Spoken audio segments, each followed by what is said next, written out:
Ағайын, мен мынау қазақ деген халыққа таң қалам да. Біз өз-өзімізді мойындамаймыз ғой.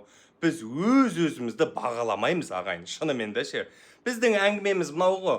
Ойбай, біздің елде не үміт, не қайыр, бізден дым шықпайды, бізді ешкім мойындамайды. Жастар бастарыңыз істесе, бұл құрыған ел, сондықтан кетіңдер шетелге. Осы ғой біздің әңгімеміз.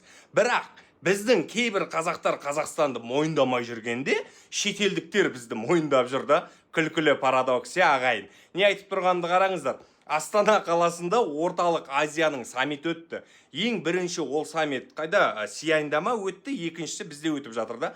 Жалпы Астана қаласының өзі, сөздің ашығын айтқанда, бүкіл әлемнің саммит өткізетін орталығына айналып келе жатыр.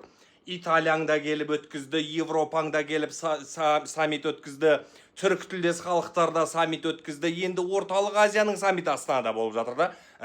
Біз сонда да өз-өзімізді мойындағымыз келмейді ғой. Бүкіл әлемнің экономикасын қолында ұстап тұрған Қытайдың өзі айтады да келіп ше. Орталық Азияның жүк тасымалының 80% қазақтар сендердің жерлерінен өтеді дейді да, мысалға ше. Біз сонда да мойындамаймыз ғой. Бүкіл әлем қазақты мойындап тұрғанда біз неге өз-өзімізді бағаламаймыз? Кішкене самооценканы көтерейік та, ағайын, кішкене бағалайық та өзімізді.